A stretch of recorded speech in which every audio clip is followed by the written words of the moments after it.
Hello everyone, welcome to the kingdom. I am the Paper King, and today we're gonna start the first session of IronSworn StarForged. Let me put you in situation just briefly because we're gonna start the roleplay. My name is Cole Savarin. I also known by the nickname Vertigo. I'm in my early 40s. I'm very masculine, with blue eyes, Roman nose, really short hair, cheeky bones. I'm attractive, intense, determined, and brave. I took the path of a Tomb Raider with a scavenger, an interstellar scout with explorer. I have a starship which is called the Vulture, a hoverbike which is called the Spike, and I own kind of a magical artifact, scavenger, hoverbike, explorer. I kind of have not magical, like artifact I found in a shop in one of the settlements on the forge. It's like as I say, it's not magical, but it has this weird technology who the compass shows me where to go. So when I lost completely, I just need to really think what I want, and the compass will show me the way. We're in a galaxy, or sorry, more than a galaxy, in a sector which is called Cygnus Oasis, and is a regional terminus. We have a this space settlement called Paxton, an orbital called Enigma, which is orbiting around Inferno, which is a furnace wall. Also we have a planet like Agis, which is around a planet called Cobalt, which is a rocky planet with a toxic atmosphere. And then we have another planet side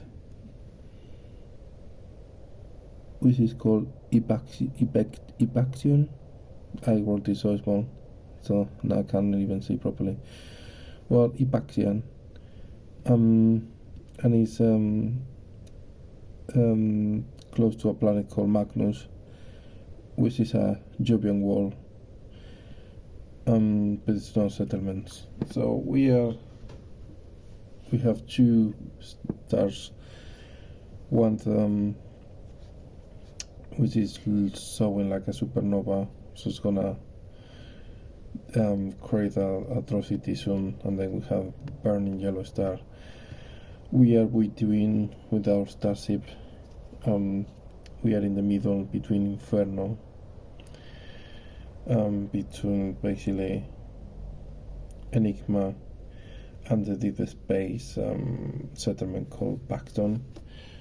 We are looking for Lowell O'Brien Pass, which is in Paxton, and he has information because he is basically a derelict seeker and a scavenger.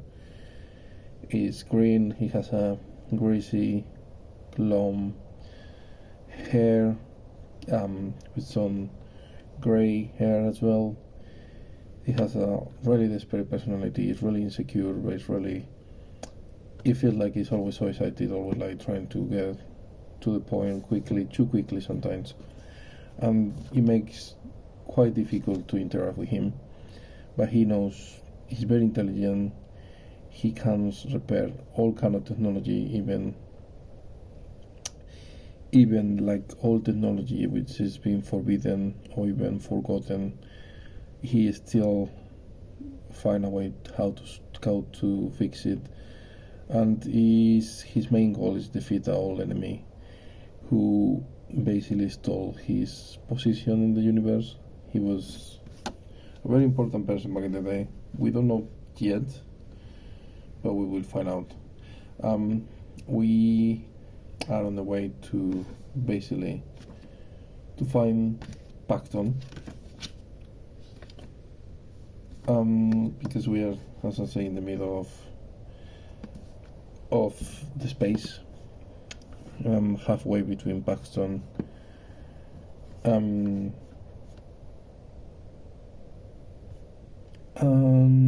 Enigma. We're not gonna go to the planets. Our main goal, our bow, is to find the Aurora. The Aurora is a starship. It's the first starship, the first ship to leave Earth after the cataclysm. Some details on the wall. This is a parallel future. 200 years ago, people fled from the cataclysm and settled in a distant galaxy called the Forge. This is a chaotic place full of dangers and mysteries. So that's why we're looking for the Aurora. We're trying to find out the location of the first ship, and then maybe find out something else about where we're coming from, because a lot of our ancestors, what happened before we left Earth to establish ourselves as a human race in the Forge, is lost, and there's not so many books, many documents to understand how that happened. We have some truths about the cataclysms. We have there was a sun plague extinguished the stars in our home galaxy, and it's suspected but not proven that it was caused by a scientific experiment which went very bad. The Exodus was just a few ships which left to the Forge, but the technology that powered the ships is the source now of a terrible incident which is called Sundering. It's a fractured reality that plagues the world. So try to solve that. We're looking for the Aurora, and that's my main goal. As I said, don't forget I am a scavenger, and kind of like a Tomb Raider, as you say, or like a explorer of the universe. The communities, everything is very dangerous, but there's enough people to be safe in numbers. But there is mostly one clan, which is the founder clans.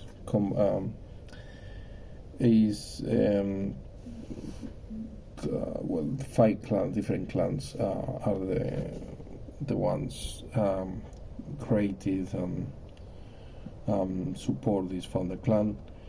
The iron balls are from a totem from the enigmatic metal we call black iron. The black iron we found it in the Forge. We don't know where it's coming from, what's the origin of the black iron, but it's something the humanity is using a lot. Most of the settled domains are lawless frontiers, criminal factions, and corrupt leaders are all over the place.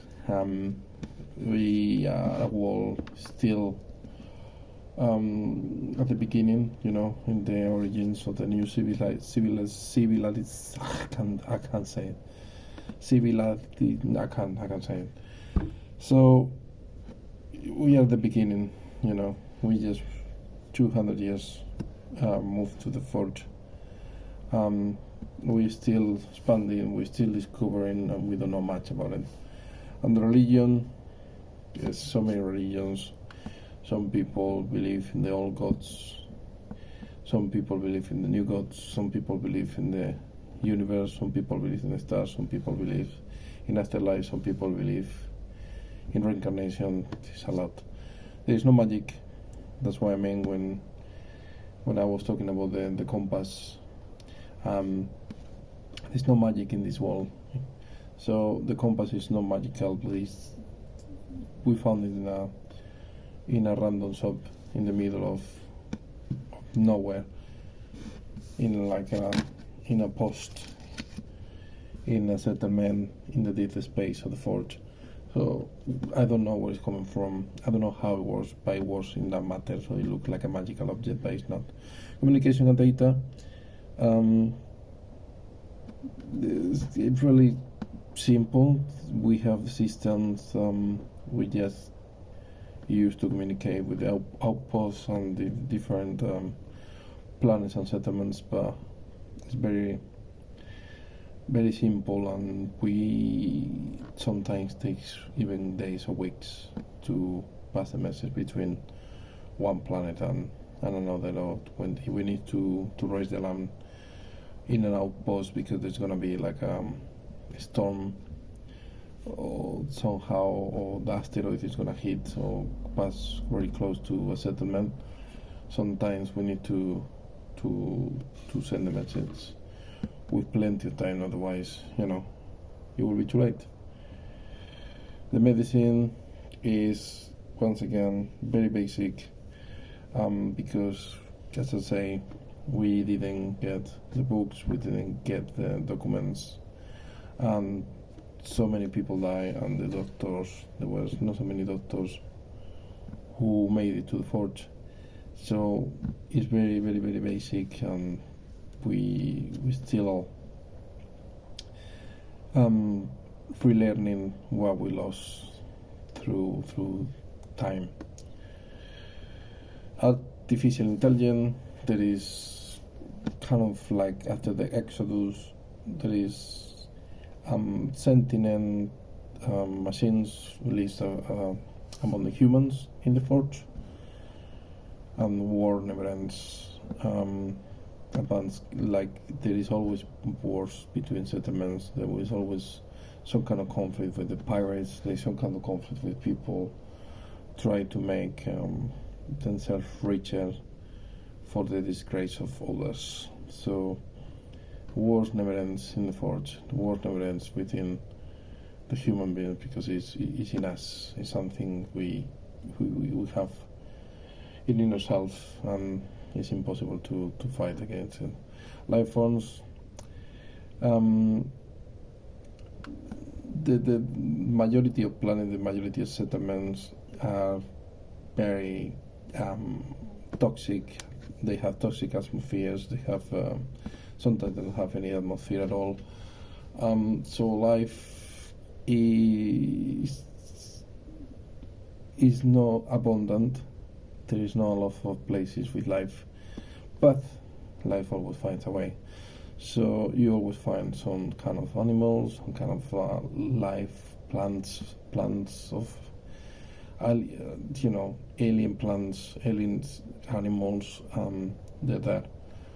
Precursors, the biomechanical life forms we call the remnants, engineered by civilizations as weapons in a cataclysm, who survive the death of their creators.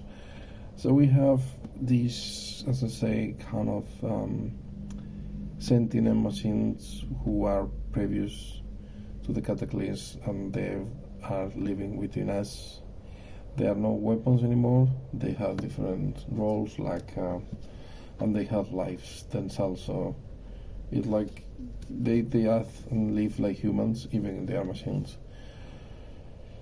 And then there's always rumors, there's always stories, there's always legends of gossips, kind of like horrors in the galaxy. Depends who you ask, they will tell you stories, but so many of them, so many others will consider these stories just that nonsense stories, like tales to scare the kids. Yeah, so as I say, we are in the middle of the galaxy, between two planets, between Paxton and Enigma. Try to avoid the burning yellow star, because we cannot go too close to it. Cole Sabarin is just gonna make a role. He's gonna undertake an expedition to know how it's gonna be, So we're gonna roll. We're gonna roll 2 d10s and a d6. We're gonna try to go quick because we try to make it to Paxton to find Lowell O'Brien bus. Let's see. That's not a bad roll. So we roll a 6 out edge because we want to move at the speed. Roll is 6 plus 2, 8, and we roll in the d10s and 5 and a 6. So that's basically a strong hit. You reach a waypoint, envision the location of our progress per the rank of your expedition. So we're looking for Paxton, obviously. We actually see the yellow burning star far away in the distance.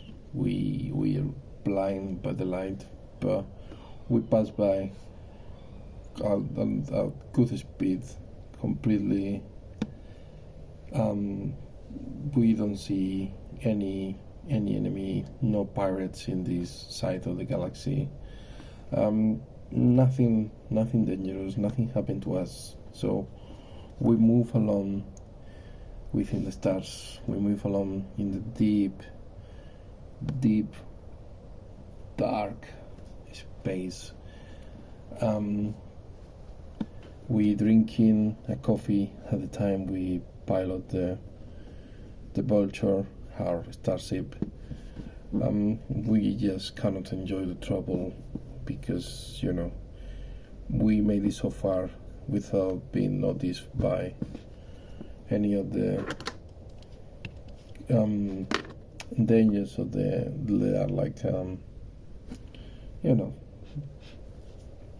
flying suspended on the space. So we move quickly enough, takes a bit of time, but after a few hours we can see on the distance the deep space settlement called Paxton. So we're gonna roll in the oracle about the scripture how Paxton looks like from the distance. 94. It looks trap. It looks trap in the way because we realize there is a black hole. You look south, let's put it that way. I mean, there is no south or north or east or west in the deep space, but you look south, there is like this black hole. You look west, you see the burning yellow star. You look on the west, there is nothing, just a vast dark ocean with sun stars brightening in the distance that is calculated by years, light years.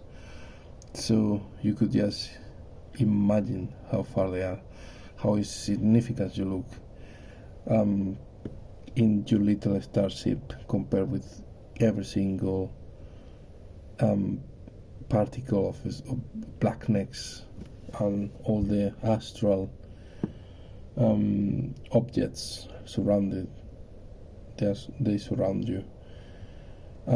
So you feel trapped, and you feel like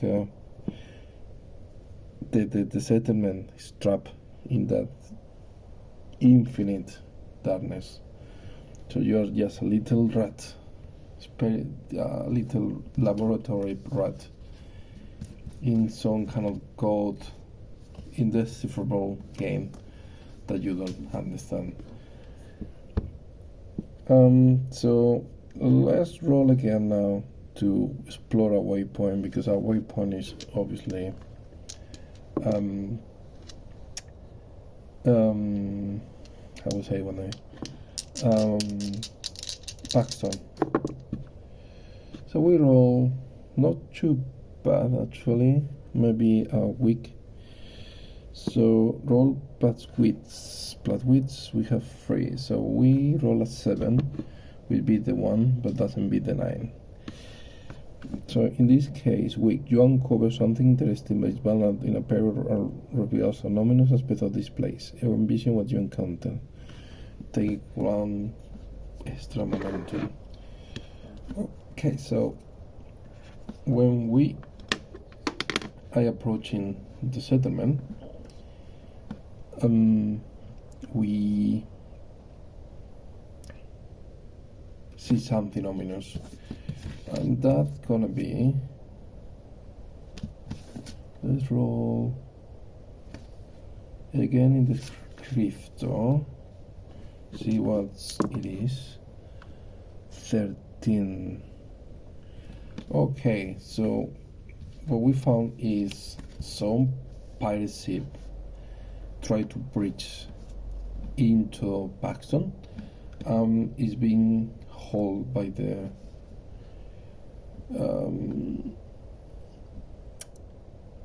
no police, but the authority there, because it is like a corrupt place. It's in the deep space settlement.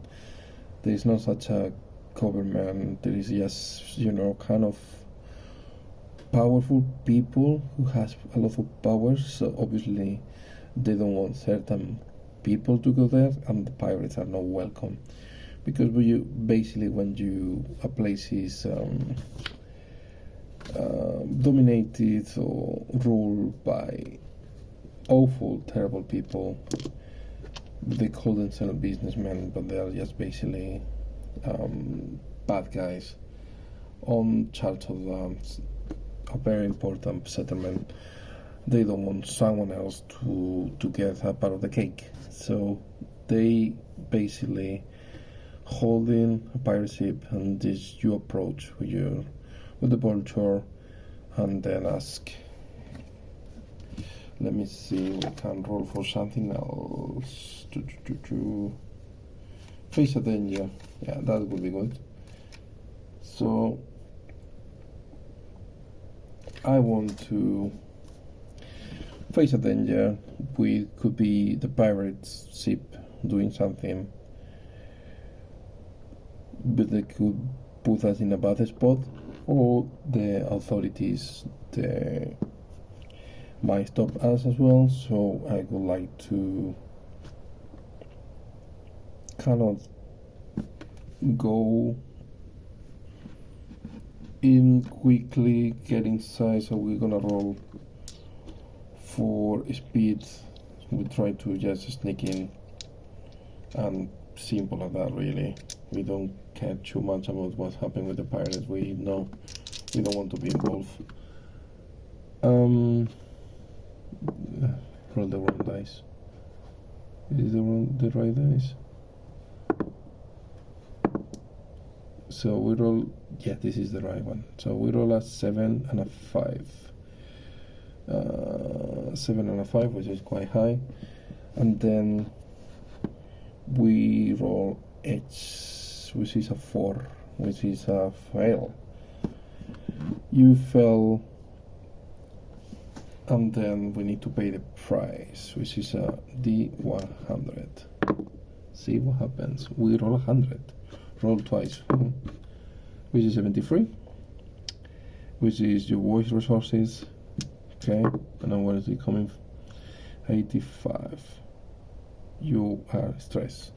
So Cole doesn't know how to deal with this situation.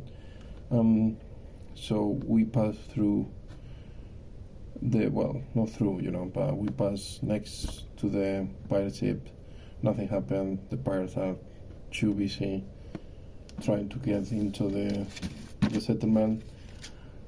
But we face the authorities, and the authorities say, look, if you want to get into Paxton, you need to pay us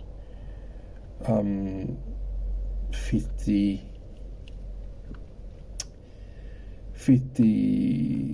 coins, or you need to pay us something.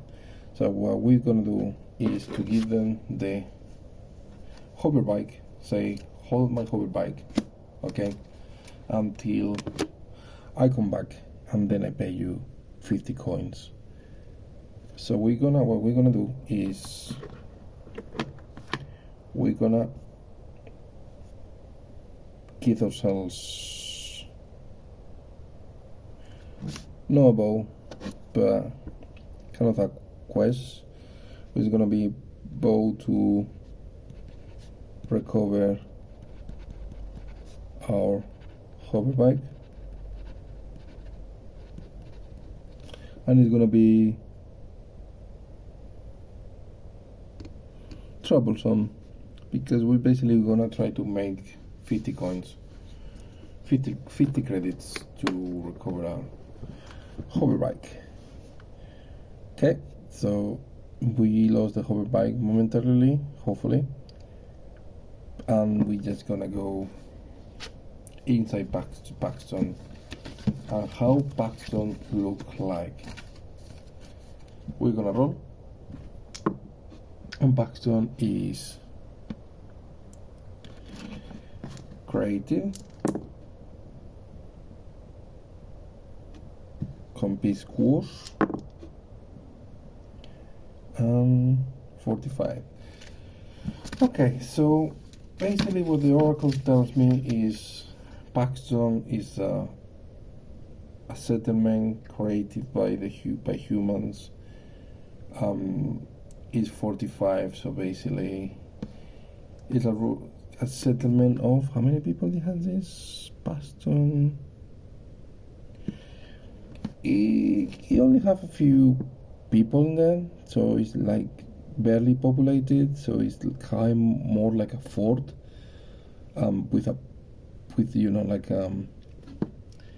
let's say like powerful people but bad people living there, so it's kind of like a fortified place where the evil people kind of have their homes to protect themselves from the government of the galaxies, from some other, you know, settlements with more organized, with proper governments and, you know, democracy and all the stuff. So it is kind of artificial, not even city, just kind of a forward thinking on the Wild West, or this settlement from the Middle Age era, from like in England, for instance. So yeah, it's like a small place full of, you know, evil people, bad people, but powerful people, full of bars, restaurants, clubs, prostitutes, drugs, alcohol, everything you can think is in Paxton. And we just came here, and we just gonna look for our informant Lower Brian Bus. We're gonna try to find out a way to make money quickly to recover a hover bike, or we can try to steal it back. And mostly we're gonna try to find Aurora, which is our main goal. And in the meantime, I'm gonna use Lower Brian Bus to get more information about like lost derelicts in the middle of nowhere, or where I can go to, you know, to scavenge an old ship, or to scavenge our outposts, abandoned outposts. We might get something interesting. So we need money, we need to get resources, and we need to find the Aurora, which is our main goal, and it's gonna take the whole campaign. But yeah, we're gonna leave it here almost half an hour. This is the first episode of IronSworn StarForged, Cold aka Vertigo. The explorer, scavenger, tomb raider, interstellar scout. On board the vulture, who has just lost the hoverbike and has this artifact, a compass, which shows you where to go if you ask the right question. So we're looking for the right question. We're gonna meet with Lowell O'Brien and see where the story goes and how the future of this adventure unfolds.